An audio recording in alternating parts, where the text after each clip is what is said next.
Perennial web. Young Luke Ironside impresses me no end. He is a very thoughtful poet, I believe, amongst many other things.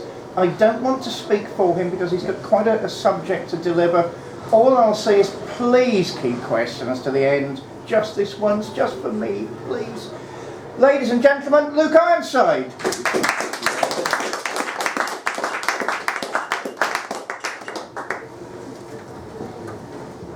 Now, when David first invited me to give this talk, I had some difficulty in deciding what particular subject to choose. I've never attended the Extremists Club before. I didn't really know what to expect, so I chose something reasonably universal, something that I believe involves everyone, regardless of their individual backgrounds, their particular religious faith, where they come from, their particular individual interests. I believe this is a topic that involves each and every one of us. Today I will be speaking on the nature of reality, particularly from the perspective of what has been termed the perennial philosophy. An inquiry into the subject of reality naturally invokes such questions as, what is reality? How do we know what is fundamentally, truly real? What is the reality behind and under the world of change and destruction? Upon what permanent foundation does the universe of impermanency rest? Before I attempt to address such questions, I would like to give a brief introduction to the perennial philosophy as a whole, as well as to its constituent schools of thought. Perennial philosophy, which derives from the Latin philosophia perennis, is a perspective in the philosophy of religion which views each of the world's religious and spiritual traditions as sharing a common, universal thread. Perennial philosophy could be considered as an arcane legacy of sorts, a single stream of initiatory teaching flowing through all the great schools of esoteric religion and mystic philosophy throughout all ages and climes. The term was originally coined by Agostino Stucco, a 16th century Italian humanist, Old Testament scholar and bishop in the Roman Catholic Church.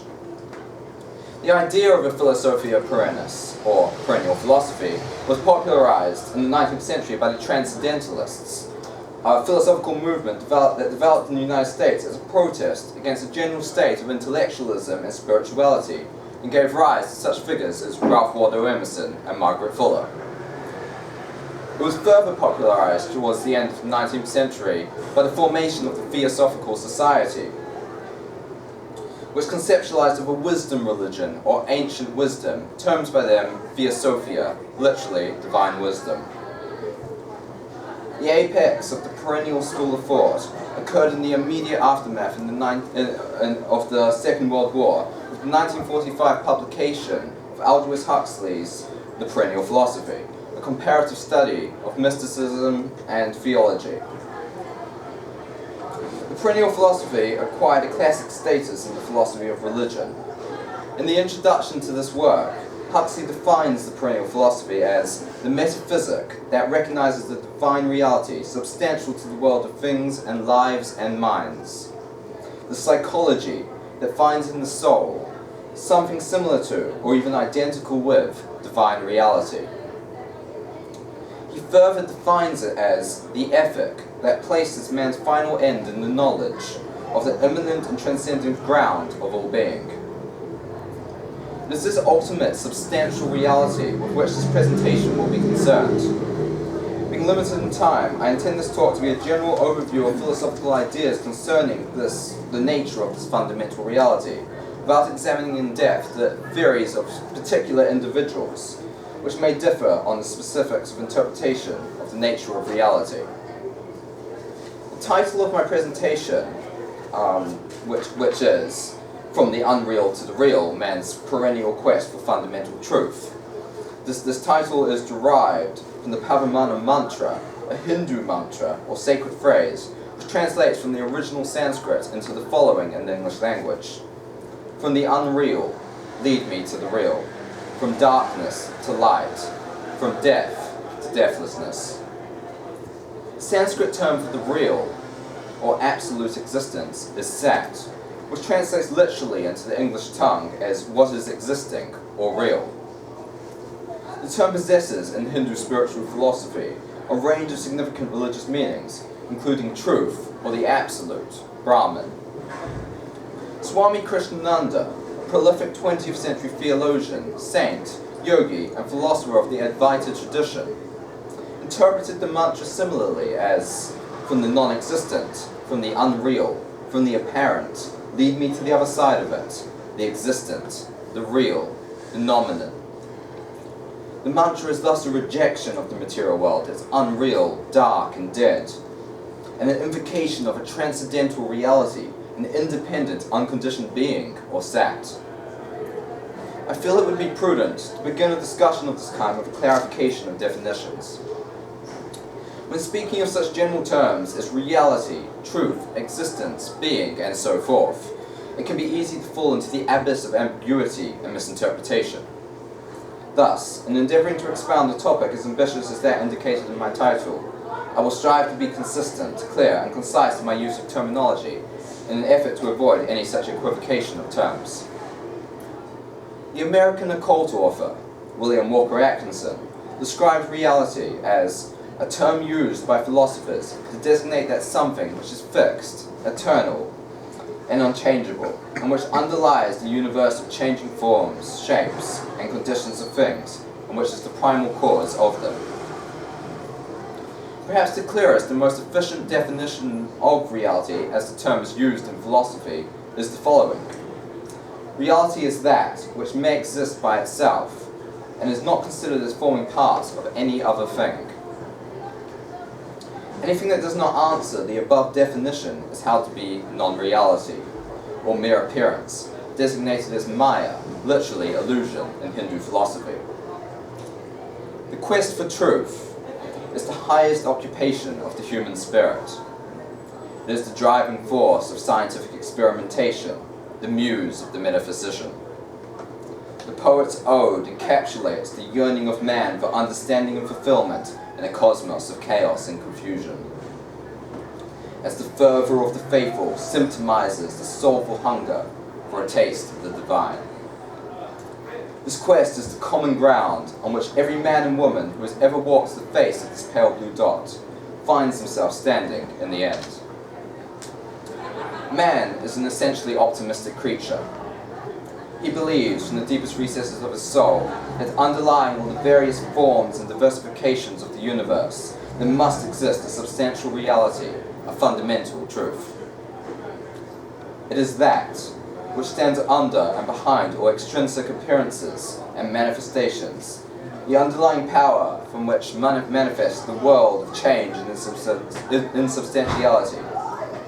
This universe of dreams, with its rhythmic laws of action and reaction, inflow and outflow, creation and destruction, of birth, growth, and death. The inquiry into the nature of reality is truly the question of questions of our existence, the riddle of the universe, and as such, the common heritage of humankind. This inquiry lies at the heart of all philosophy, science, and religion. All are methods by which the whole may be understood and explained. Although the differing schools of thought may dispute and quarrel as to the exact nature of this reality, still there is one point upon which they all must agree, and that is that reality is one, and one only. That underlying all forms and manifestations, there must be one reality from which all things have their being. The English scientist and theosophist William Kingsland, in his 1909 treatise, Scientific Idealism, or Matter and Force in Relation to Life and Consciousness, agrees on this point, writing in his first chapter that this is the one thing, perhaps the only thing, in which all human thought is in absolute agreement, namely, that underlying all the phenomena in the external world, and in our own life and consciousness, there is a permanent reality, an infinite, everlasting, abiding truth. Again, we see the same concept expressed in Vedic literature in the following aphorism from the Rig Veda, one of the earliest texts of the orthodox school of Vedanta. The truth is one, men call it by many names. Above time and beyond space, and free from causation, ever dwelleth the one that is all. This is again beautifully enunciated in the Bhagavad Gita, where the Lord Krishna, in his exposition to the Prince Arjuna, upon the battlefield of Kurukshetra, reveals himself as the source from which all things come, the one who is the reality behind the many, saying in chapter 4, verses 11 that, as men approach me, so I receive them. All paths, Arjuna, lead to me. This ultimate reality has variously been termed the absolute, the infinite, the causeless cause, the unknowable, the all, the thing in itself. The terms employed are by necessity imperfect, as no conception can attempt to express the essence of the unknowable. We are therefore confronted with a multitude of sometimes seemingly paradoxical conceptions of the nature of reality, which can only be reconciled in the necessary report of the reason that ultimate reality is one and one only. Without such absolute unity, the facts of the phenomenal universe cannot be explained. The constant change of form, the constant correlation of energy, the constant transformation and transmutation of substance, all these are indicative of the existence of one common and universal essence, nature, substance, and reality, from which all manifestations of form, shape, condition, and activity are expressed. In the Kybalion, a pseudonymously published work of 1908, purportedly written by the three initiates, three axiomatic truths are identified as being the necessary report of the reason regarding the ultimate reality, referred to here as the All. The first of these axioms is that the All must be all that really is. There can be nothing existing outside of the All. Else the All would not be the All. The All, therefore, must be self-existent, depending on nothing outside of itself, having no cause, having nothing into which it may be withdrawn or absorbed. Other than the All, there can be nothing that is. Accordingly, all that seemed or appeared to be must lack true reality and existence, and must rather be merely an emanation or manifestation of the All, the only reality. The second axiom is that the All must be infinite, for there is nothing else that defines, confines, bounds, limits, or restricts the All. It must be infinite in time or eternal. It must have always continuously existed, but there is nothing else to have ever created it, and something can never evolve from nothing. And if it had ever not been, even for a moment, it would not be now. It must continuously exist forever, but there is nothing to destroy it. It can never not be, even for a moment.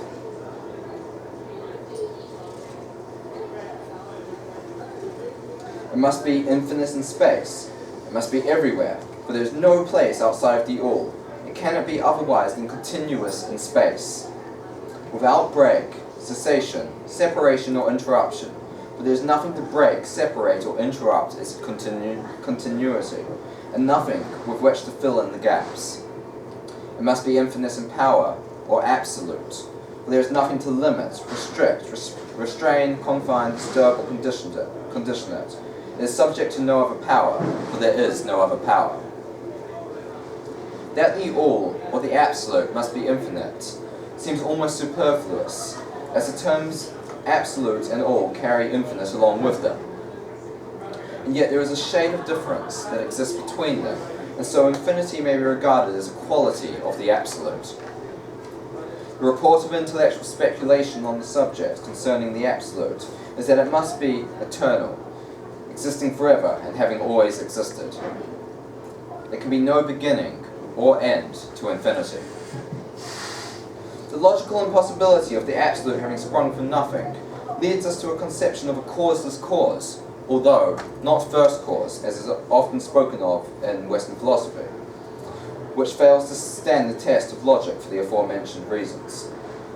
The absolute must be the only real cause, from which proceeds the sequence of consecutive effects we call cause and effect in the phenomenal universe, where the laws of the phenomenal world are continuous, regular, and uniform.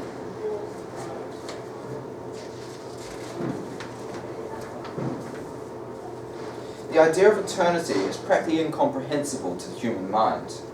and yet reason forces it to accept it as an attribute of the absolute.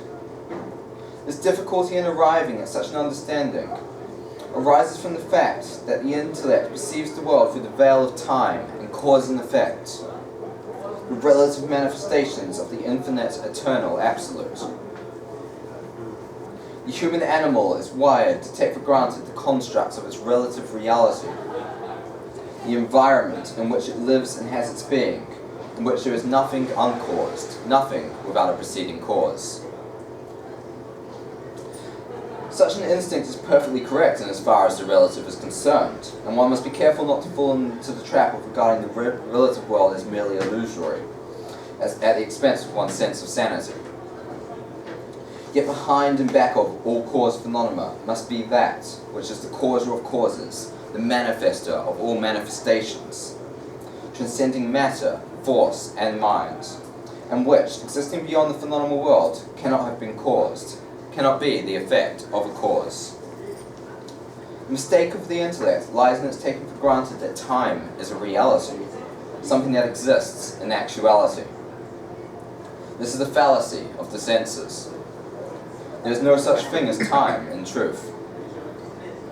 Time exists solely as the construct of the mind.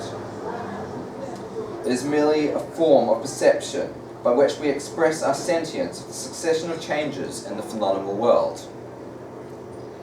A day is merely the conscious awareness of the passing of the sun. An hour or minute merely the subdivision of the day. All symbols of the occurrence of change in nature.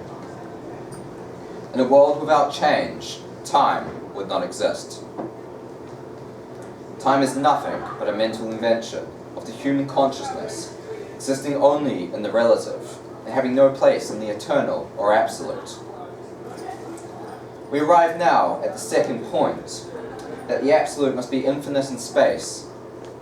Being infinite, the absolute is necessarily beyond the finite explanations of words or symbols, and yes, if we wish to reach any level of comprehension of the absolute, we must do so through the medium of symbology and language, while at the same time acknowledging the unavoidable fallibility of our limited understanding. It is for this reason that philosophers and esotericists have often thought of the absolute as being infinite in space, present everywhere, omnipresent. It cannot be limited, as there is nothing outside of itself to limit it. And again, our minds find the concept of infinite space almost an impossibility to fathom, due to our mental conditioning in a dimensional and limited world. And yet space, like time, has no real existence outside of our perception of consciousness of the relative position of the material objects we experience in our day-to-day life. We perceive this object here and that object there, and between them is nothingness. We take another object, let us say a tape measure or a ruler, and measure off this nothingness between the two objects. We refer to this measure of nothingness by the term distance. And yet, we cannot have measured nothingness, for to do so would be an impossibility. And so, what have we done in our act of measurement? We have simply determined how many rulers could fit between two other objects. The nothingness is an illusion, a fictitious shadow of existence. You may refer to this process as measuring space, but space is nothing. We have merely determined the relative position of objects. Without material objects, space is unthinkable, and thus has no existence outside of the relative. Space is merely the infinite capacity for extending objects, and as such can be considered only as another name for nothingness. Our conception of space arises from the perception of the sequence of forms which fill space, by which the external world appears to our sensory awareness. Externally to ourselves, however, the distinction between repletion of space and mutation of space does not exist, as each is in a state of constant transmutation. The relative is thus lost in the absolute, and relative space melts into infinity. And infinity may be thought of in terms of absolute space. To illustrate this idea, we may think of drawing a circle on a piece of paper. That circle, enclosing a measure of space, is only in the relative sense. contrast to this, absolute space is all that which lies outside of the circle, in all directions, outwards to infinity. Space, like time, necessarily presupposes a measuring or setting apart, while infinity, like eternity, having no such limits, cannot be measured at either end. It is an absolute term. Thirdly, the absolute must be omnipotent, or all-powerful, possessing all the power that is. Not some power, but all power, there being no power outside of the absolute. All manifestations of power in the universe must therefore be forms of power of the absolute, regardless of whether the results of such power fit, regardless of where the results of such power fit on a relative scale, as in whether they be perceived as good or bad. Many theologians speak of God as being omnipotent or all-powerful, yet have merely the faintest conception of what the word means. And it is the tendency of theology to dodge the truth inevitably springing from the attribute of omnipotence, namely that all power must be of God, or the absolute. Theologians would rather attribute to God all the manifestations of power which are pleasing to them, or which are conducive to their welfare. Or when it comes to a manifestation of power which is malign or seems cruel, they are unwilling to attribute it to God, and either ignore the question, or else attribute the undesirable manifestation to some other power, such as the devil, or else a malign spirit or a demon. In so doing, they contradict their own affirmation of God's omnipotence, failing to see that if God is all-powerful, there can be no other power in the universe. Therefore, all manifestations of power, good and bad, in the relative terms often employed by finite minds, must be from that same source. The trouble with man is that he regards all those things that inure to his material comfort and well-being as good, and all those which inhibit the same, bad. One man's good may be another man's bad, and hence we are brought again to the distinction between the relative and the absolute states of existence. The third axiom is that the all must be immutable, or not subject to change in its real nature.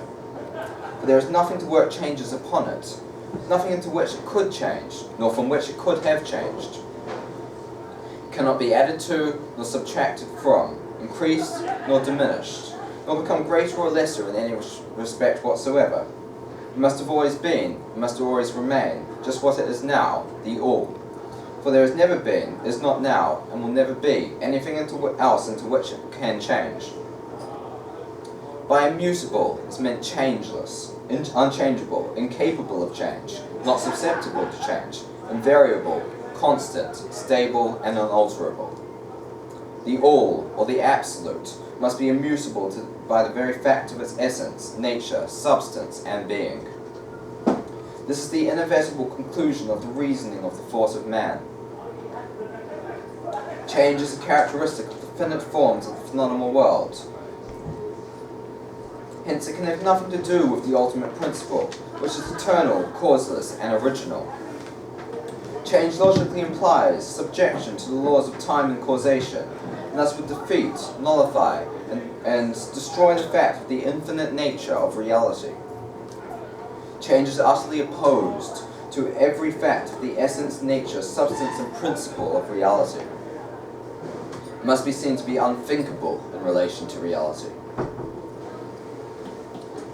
If reality were subject to change, it would not be the ultimate principle at all, the very conception of which is a contradiction of reasoning. Reason demands and will settle for nothing less than a changeless ground for the changing forms of the phenomenal universe. There is nothing other than itself into which reality could change, or from which it could have changed, for reality is all that is. There can be nothing else to work changes upon it. Reality can never be more, or less, or other than itself. We find ourselves compelled by the faculties of reason to accept the following two premises. Firstly, that whatever is always itself, and never not itself. And secondly, that the essential nature, substance, and very being of a thing is always the same, no matter how different the forms, shapes, or conditions under which the thing occurs, presents itself, or appears. This being the case, then reality can never be other than itself, nor can it ever change itself into anything else. Consequently, the infinite variety of forms, shapes, and conditions in which reality occurs, presents itself, or appears in the phenomenal universe, arise not from actual change, but are rather merely occurrences, appearances, or presentations on the outer surface of things. These have no effect in any way on the essence of reality, which lies undisturbed beneath the surface. This is an essential fact, perhaps the essential fact, in the inquiry into the nature of reality, will lay the foundation for the following section of this examination of such. In the 7th chapter of the Bhagavad Gita, we find an elegant statement on the nature of ultimate reality, as the underlying principle which pervades, supports, and sustains the universe of phenomena and form, as incarnated through Krishna in the mythopoetic phraseology of the text. For I am the creator of the universe, likewise am I the dissolution of the universe. Higher than I, there is naught. All the objects of the universe depend upon me, and are sustained by me, even as precious gems depend upon the thread which passeth through them, holding all together and sustaining them. This is an important verse which merits our earnest reflection. In this world we see that there is an order that prevents the onset of chaos. The world moves forward in accordance with designated laws, and yet we cannot perceive the principle of existence which directly sustains this order. Similarly, the necklace of jewels is held in place by the invisible thread. This is its sustaining principle. If the thread is broken, the cosmos will collapse in a ravaging tempest of chaos. Here Krishna, the Supreme Spirit, proclaims himself to be the invisible thread that sustains the order of the universe.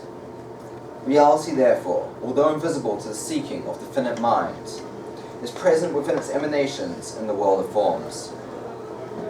Without its presence, the world could not continue to exist.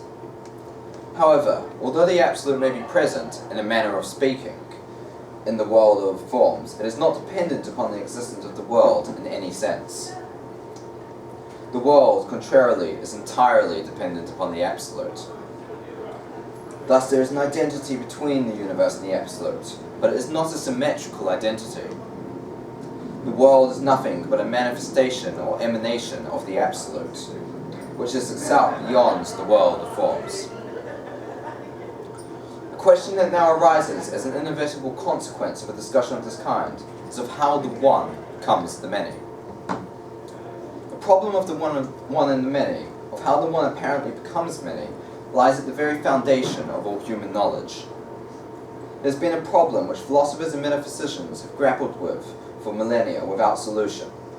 According to Radhakrishnan, the Indian philosopher and statesman who served as the first vice president and second president of India, the problem of the one and the many in metaphysics and theology is insoluble.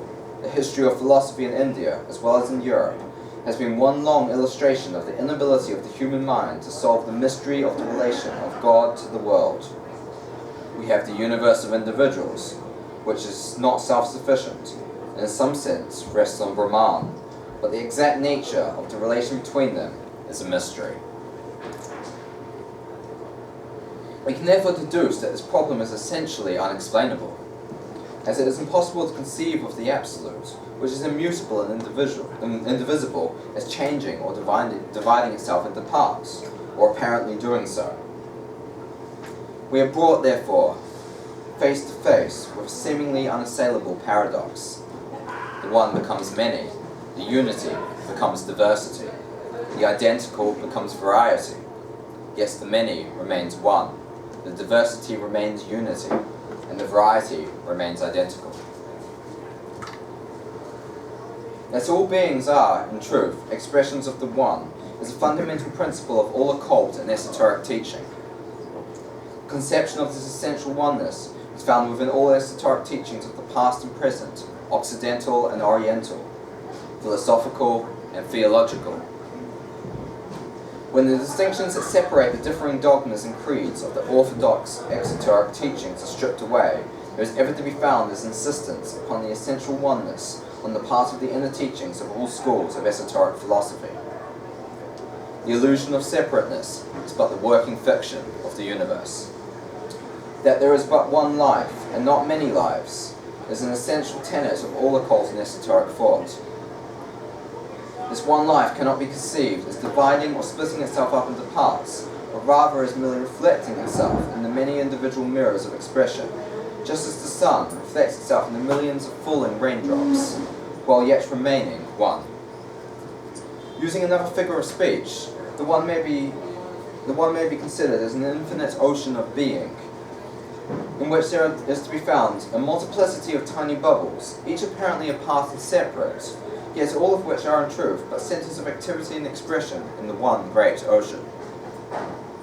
A thorough discussion of the problem of the one and the many would require, at the very least, a session of its own to cover. We must therefore settle for a general overview of the subject, and turn now to a brief recapitulation of what we have covered this evening. To summarize then, we have examined the idea of an underlying reality behind and under the world of change and impermanency. We have speculated that this reality must be fixed, eternal, and unchangeable, being the primal causeless cause of all the changing shapes and forms in the phenomenal world. Just how this process occurs, how the one becomes the many, is an unsolved, and according to some thinkers, an insoluble problem in metaphysical thought. And yet our reason compels us to accept that such a reality must exist. I will end this discussion with a quote from Sir Edwin Arnold's The Light of Asia, where the essence of the infinite reality is expressed in the following terms. Om Ematea, measure not with words the immeasurable, nor sink the string of thought into the fathomless. Who asks does err, who answers errs, say naught. Shall any gazer see with mortal eyes, or any searcher know with mortal mind? Veil after veil will lift, but there must be veil after veil behind. If anyone is interested, I do have copies of my work, the book that I am currently writing on the fundamentals of esoteric philosophy. There's the prologue and a section of the first chapter in a pamphlet, a sort of condensed pamphlet form. I have 3 copies available to hand out to anyone who would be interested, so please feel free to approach me after the... Yeah!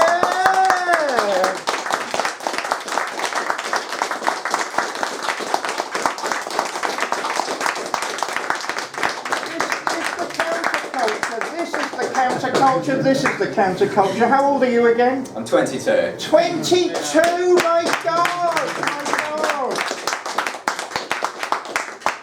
Well, we are privileged to have you here, young colleague. Thank you, I'm privileged to be here. All questions channeled through me as usual, or chaos does break out, at least in this room, beginning with Steph. I'd just like to say that it's very easy to form a single concept by including any object whatsoever along with another one within its class membership. Okay. Because one can do this with any series of object whatsoever, it means the fact of their unity in a single class is essentially trivial.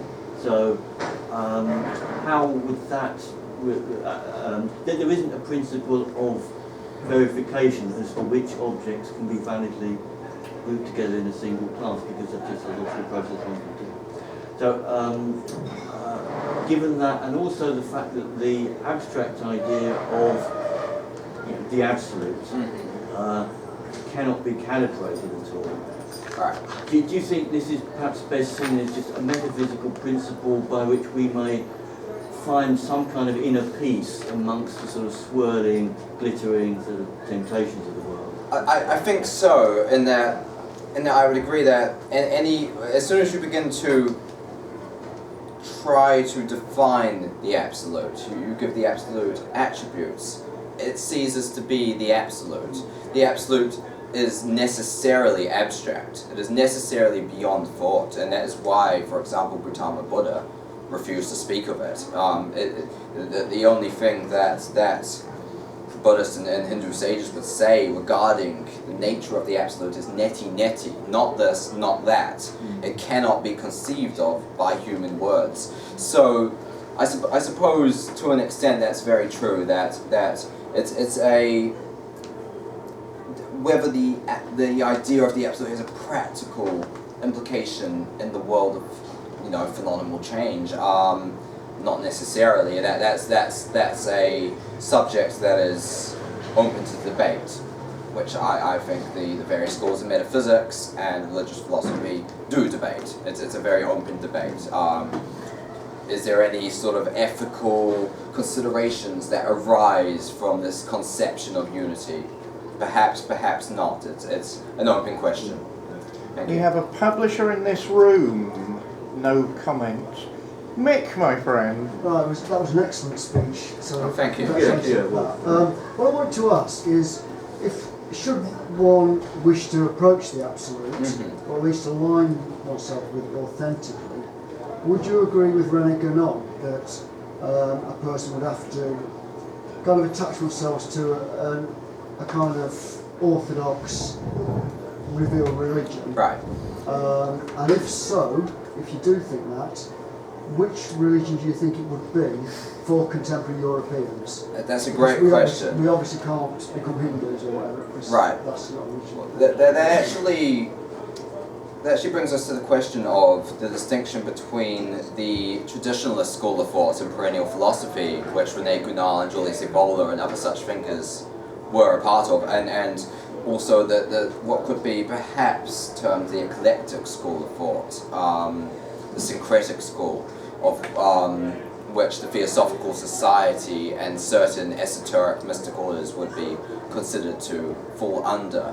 And here we arrive at the question of whether the absolute can be approached through only traditional religion, through perhaps following the tradition of your forefathers in the Western world, that would be Christianity in one of its various forms, whether that be the Anglican Church or the Roman Catholic Church or some other branch of Christianity, or perhaps going back further to the pagan faith of our very distant forefathers, the Celtic polytheism or Ulster and Norse polytheism, or whatever it may be. The other stream of thoughts there, which arises particularly from the theosophical side of things, is that all these different religions, being the exoteric forms under which there lies this substantial truth, this one truth that men call by many names, in the words of the Rig Veda. The idea in theosophy is that this truth can actually be reached by a syncretic approach, by perhaps a pluralistic religious approach, where you look at this conception in Hinduism, this conception in Christianity, and this conception in Buddhism, and where they meet. Is there parallels that can be drawn between these conceptions? Are we not all looking at the same one truth from different schools of thought? I'm not particularly aligned to one school of thought or the other. I'm very open-minded to the arguments from both sides of the debate, so I wouldn't be in a position to offer advice on what the Western man or woman of today should do in that regard. I think that's something one needs to discover for themselves, really, in regard to what they believe is authentic. Can truth be arrived at through an eclectic syncretic approach, or can it only be arrived at in the way that René Guénon and Julius Evola envisioned, through an attachment to a traditional religion, and by sort of working one's way through the exoteric to the inner esoteric core? It's an open question. Thank you. 22. I'm limiting this to 2 more questions. Sorry, Stead, not this time. Roger and then Jed. Not dissimilar to Mick's question, I was going to say, as the absolute is beyond mind, time and space, yes. then obviously you can't get there intellectually. No.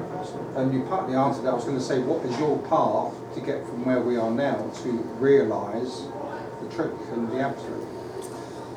The Hindu approach, which I find particularly interesting, and perhaps also the Buddhist approach, arguably, is the stilling of the mind, the stilling of intellectual conception. Once again, it is neti, not this, not that. It is we think of ourselves as individuals. We think of, I'm Luke Ironside, I'm a student at this university, I do this, I do that. It is realizing that that is Maya.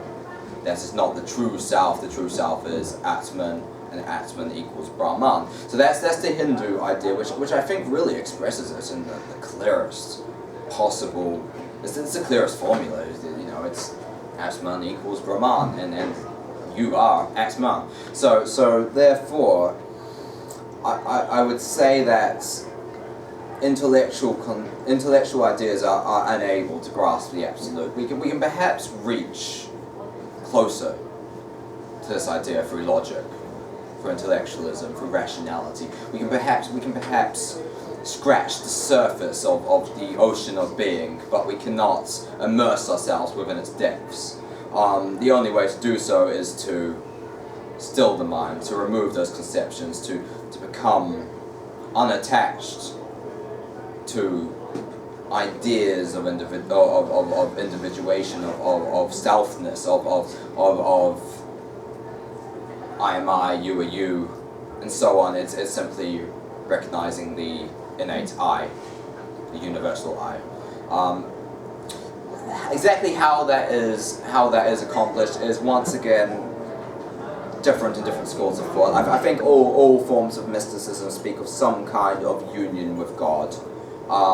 This is referred to differently depending on different religion, but I do think all forms of religion in their inner esoteric core talk about arriving at a union with God. And if you were to take Rene Gounon's approach, you would approach your particular religion that your particular culture is aligned with, and you would follow that to its esoteric core, where you would find that the union is there as an essential feature of that inner religious teaching. To round off this particular section, Jez. Right, I loved your phrase, the quest for truth was the muse of the metaphysician. Thank you. Great. However, we are not all philosophers or metaphysicians. No. So, those of us who are not such, the question then is, why are we put on this pale blue dot? What shall we do? How shall we live? Really, that's a question of, I suppose that's a question of ethics. What is our duty? What is our dharma, to use a Hindu term? I mean, in relation to the absolute or the absolute reality, that question is possibly irrelevant. It's possibly, in the very absolute sense, it could be unanswerable. I mean, different religious beliefs give their different ideas about how man should live his life. What is the correct way of living? Should man abstain from this? Should man adhere to this? Should man follow particular commandments? And I think you'll find in an examination of both comparative religion and comparative philosophy that's the answers to those questions of how man should live his life are endless. It's hard to detect a single sort of single idea that is shared by all people, by all thinkers on the subject. So how one lives their life, or how one attains to the what is good or what is pure, what is right, is once again, I don't think it's something that can be entirely discovered through teachers. I think there has to be that inner aspect of it. There has to be that looking inwards, to discovering what one is in tune with, what one finds themselves to accept on a both on a rational and a kind of intuitional basis. So I wouldn't be advocating any one particular approach there. Depends on the person. Depends on the person, on their particular background, on I don't think, say, Christian ethics will work for everyone. I don't think Hindu ethics will work for everyone. I am a bit of a religious pluralist, I suppose, at heart. With love and respect to my favourite Muslim, this will go on forever unless I draw a line. Okay. We are just about to go into our recess, 20 minutes only, please. Remember, we have strictures